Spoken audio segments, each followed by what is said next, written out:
Hey, welcome back to Top Realtor Training. And we recently had a situation where a realtor from HomeSmart called us, and she literally, this is happening more and more, shorter and shorter inspection period times just to get the contract won. So in this case, Tracy Williamson had literally a 3-day window.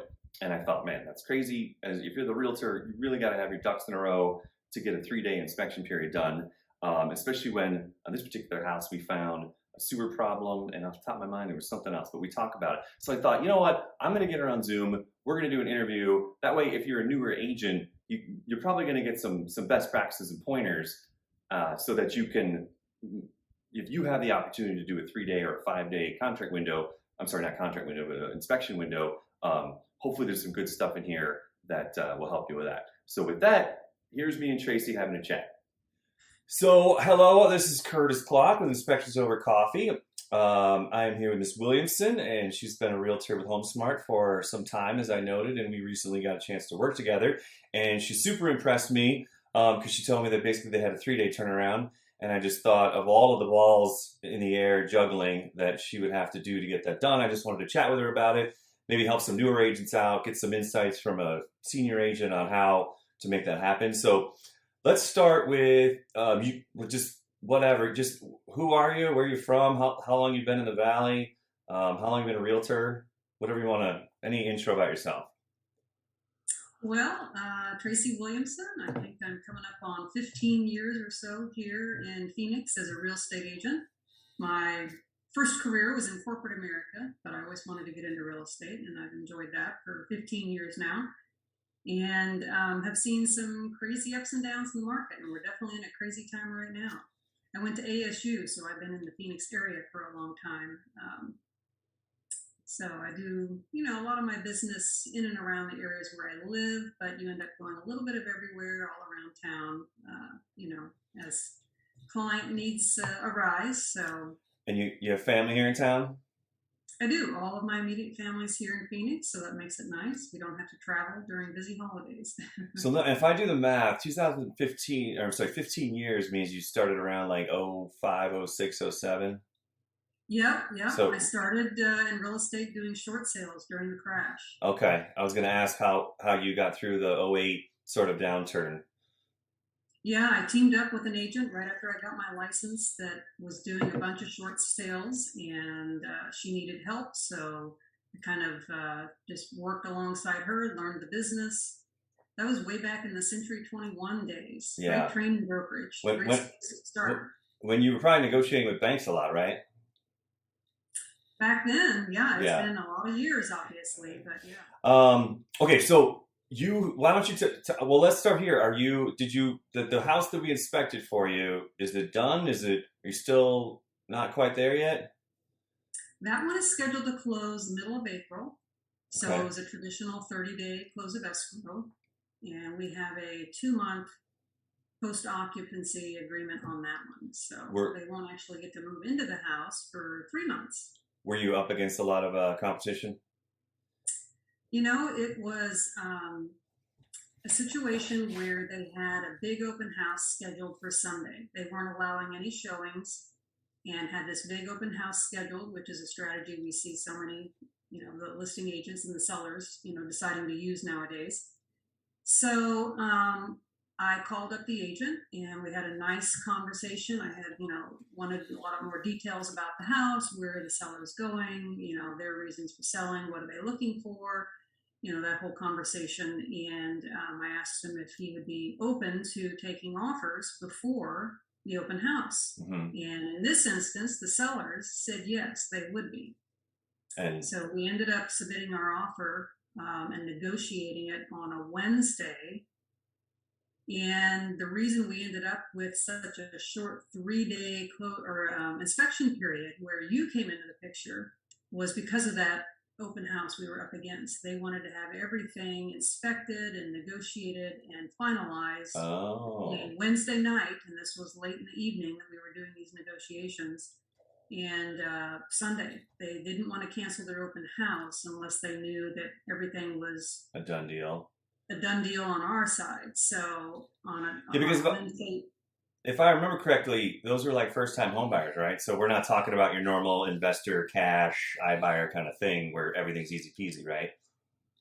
Yep, first-time home buyers. We lost out on a couple other properties. They learned real quick what it's going to take to get a property under contract in this market. So they were open to the idea of a 3-day inspection period. I, kind of walked them through the pros and cons of that, and I said, all right, let me get on the horn here and find out how quickly I can get an inspector out there. We definitely don't want to forego doing all the inspections that we want to do, but that is a tight time frame. And here it is Wednesday night at 8 o'clock. I don't know if I'll be able to get a hold of anybody. So reached out to a couple of inspectors that I have used in the past. At that late hour, I wasn't getting a response from anybody. Being with HomeSmart and the Elite Group, I had heard about you and your company, and I know that you have a working relationship now with HomeSmart, and I thought, well, they must be doing something right to get on board with HomeSmart, so let me reach out to you guys. So I can't remember, did I call or did I text you? I think you texted. Yeah, I had your cell phone number. So just through my contacts and insight through the brokerage and people that had used you, I had your contact information. And to my surprise, you responded immediately at that late hour. And we needed, obviously, a general home inspection. We decided we wanted to do a sewer inspection and, of course, termite. Now, so to get all three lined up, when you told me, yeah, no problem, and you were, what was that, Wednesday night, and you said you could get out there Friday morning, I was like, wow. So that is what brought our deal together. Well, let me ask, maybe this is even off topic. I might not include it in the interview, but, I know what we're capable of, and I know what we do compared to what the rest of the industry does, but it's always hard to sort of win over that realtor who's never worked with you the first time, and they have sort of their, whatever you want to call it, their go-to inspectors. What kind of advice do you have for someone like me or a new franchisee to win over an experienced agent who, where we have this concept that is different and progressive, but it's like, as a realtor, I'm imagining, again, I'm projecting on you here a little bit, but like you're scared to try something new because you don't want somebody screwing up your deal when you just did all that work to get it together, Well, I think it's always good to have a little bit of a Rolodex for all of the different contacts and trades that you need, because there's always situations like this that come up where you need multiple sources that might be able to work in the time frame that you want, or for other trades maybe it's a difference in price that they're quoting. So getting referrals from your brokerage, other coworkers, other agents, which is how I found you, is important, I think, especially for a home inspector. And I do that. HomeSmart has a Facebook page. Mm-hmm. So whenever I come across a need for a resource that I haven't already collected, I get some great recommendations just from my coworkers at HomeSmart. So the biggest credibility piece is what other people think. Like basically, if they've worked with them, they can vouch for them kind of thing. Well, that is helpful. Otherwise, you just really have no idea what you're going to get in a home inspector, because obviously they're going to be very, very different personalities. Yeah. Some are going to scare off that first-time home buyer. You're just running a little bit of a risk if you have no information on that inspector before starting the process. Right. So how did it go first time with us? Well, you got the report right when we were done, right? Sewer, termite, full home inspection. Yeah. The report was super thorough. Lots of pictures, lots of videos. We took the time to educate the client, when we were there at the property without overwhelming them. This was an older home, so in general, it was in pretty good shape with the exception of the roof.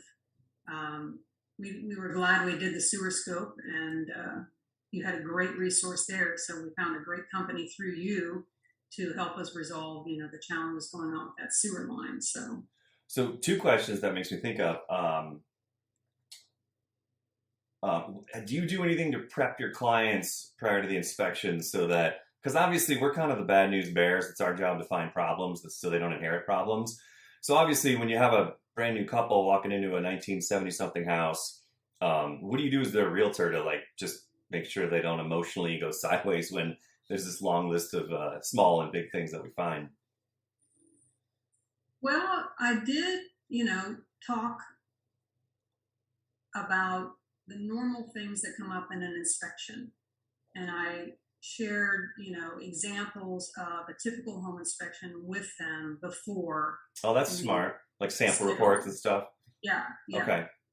Just examples of very common things that are on almost every house. They're just, and they're just handyman repairs. There's going to be a list, no matter what house it is. There's going to be a list. Most of them are very common, not high dollar things. But if you're a young first time home buyer, they don't have any idea, more times than not, what things are going to cost. Yeah. Well, I always joke. I go, look, if you got $6 million in the bank and you're buying a $300,000 house, nothing's a big deal. But if you had to spend your last penny to get the mortgage done, then everything's a big deal. Yes, you said that. Yeah. Said that. Oh, did I say that there? You did. That's funny. That's funny. So my second question is, you did get a sewer scope on it and something came up. Do you want to talk about that and how whatever got handled there? Well, in that situation, we ended up negotiating with the seller. The seller in this instance, that's really the key to getting a deal done these days, is what does the seller want, right? Mm-hmm. It's all about talking with the listing agent, finding out what the seller wants, making the seller happy. They have a very young family, an infant and a little toddler, mm-hmm. and they just did not want to be overwhelmed or, stuck dealing with the repairs themselves. So we just negotiated a credit in lieu of the repairs in this situation.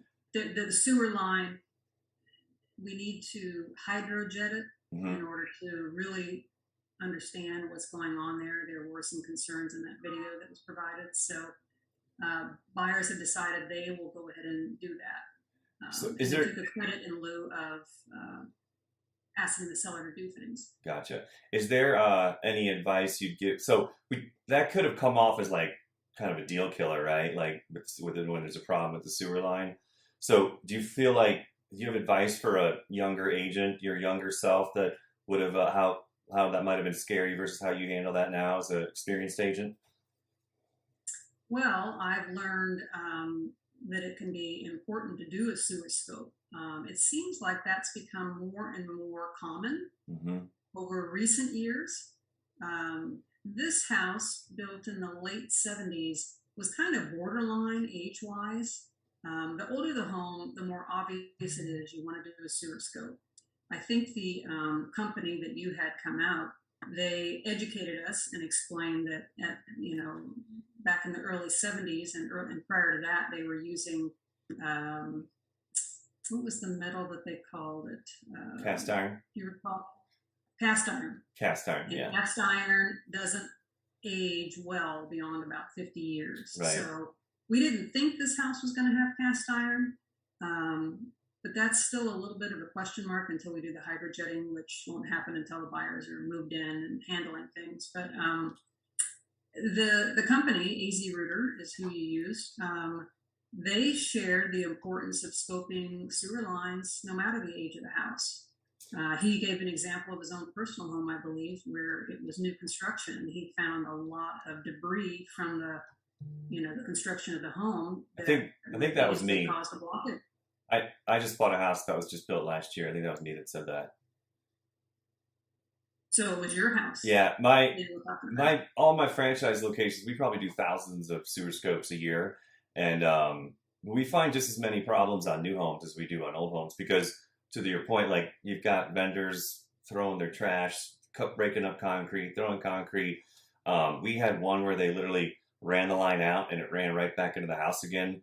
People make mistakes. Not everything gets caught. And, my philosophy is not to talk anyone into anything. I say, listen, our job is to be a consultant. And here's what's going to happen. For this price, you will learn this amount of information, or you don't pay and you don't learn. And my job is to help you make sure that you don't inherit problems unknowingly. If you choose to, that's your business. You can buy whatever house you want. And I joke when I'm teaching classes, I say, some buyers go, well, I don't want to spend $200 to find out there's nothing wrong. And I go, well, other people, they want to spend $200 to find out there's nothing wrong. So it's the difference of philosophy. Some people go get their blood work done once a year because they want to know what's going on, and some people go, no, I don't want to go until I got to go. And sometimes I'll hear a realtor say, well, it's not backing up or anything, is it? And I go, well, that's like the last thing that will happen, you know? So if that happens, it's far too late. And then you have kind of a gross cleanup. So it's a little bit of an insurance policy for whatever, $200, $300. You get the scope down there and if you find nothing, great, you move forward. If you find $3,000 or $4,000 worth of damage, like just this morning, we did one and the bill to clean it, to fix it has root intrusion in plastic piping, newer house, and the bill. I mean, at the end of the day, you got to dig up pipe underground, and that's just expensive. So I think that bid was like $3,500 to get that fixed. Yeah. So thousands of dollars. Yeah. Yeah. And what would you say if someone was going to interview you and two other realtors to be their realtor? What's your big differentiators? Why have people worked with you over some? Obviously, there's plenty of realtors in town, so and I mean that in the nicest way. I'm not trying to be snarky. Well, that's always a challenge to define a differentiating point between you and other agents. Obviously, experience is it can really make a big difference in this business. So my level of understanding and knowledge and experience that provides a level of trust and calm for the buyers, because it is such a stressful process for the buyers, especially in this market. It's very, very stressful. Mm-hmm. And I think it also boils down to personality. I'm a very calming, soothing, problem solving, good listener. You just really have to, help people through this process. Mm-hmm. And I think the level of attention to detail, just the amount of time. I'm not an agent that overwhelms myself and spreads myself too thin.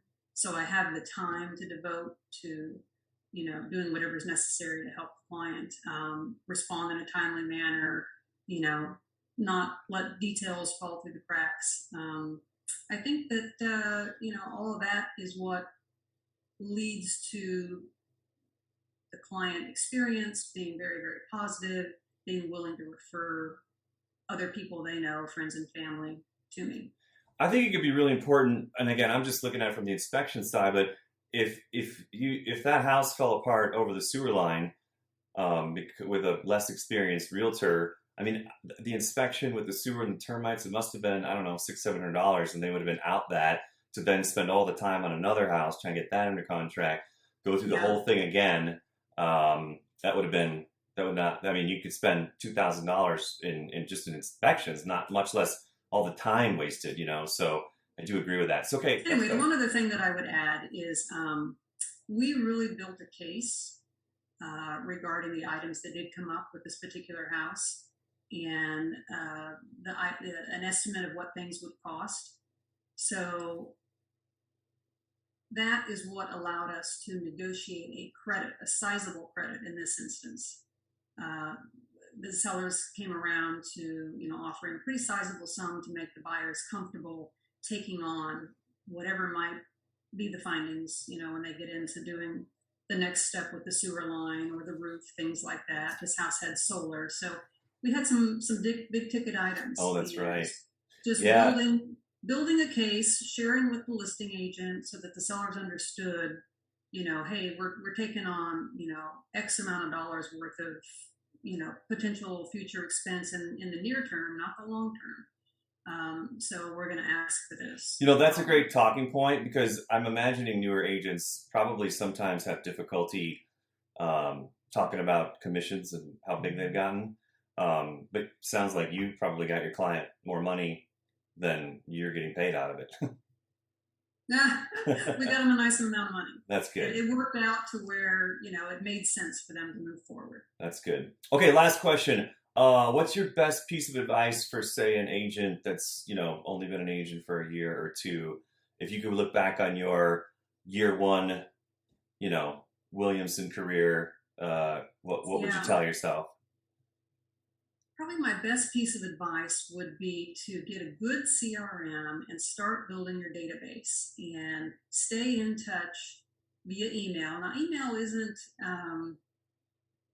I would say it's not utilized as heavily by millennials and younger nowadays. But Mm-hmm. I have found over the years that out of the blue, people that you've really not had interaction with, the emails that you're sending them, whether they be property listings or just other ways that, information you're staying in touch, market updates, you'll hear from people out of the blue.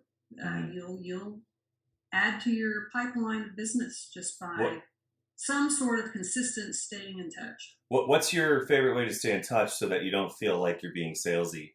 You're providing education, content, whatever the case may be. Well, I am a little bit, I would say I'm a little bit more introverted as an agent, personality wise. So I'm not one that wants to pick up the phone and constantly chit chat and, you know, spend my time like I need to should do more of it, making a lot of phone calls to past clients. So I do it more passively through some things that I mail and then via email. Try to keep the content. And I should friendly. also say Facebook. Yeah. Or social media. I find ways to connect on social media, follow people, keep up with their life that way, occasionally, comment. So that's been a really good way of staying in touch on a more instant level.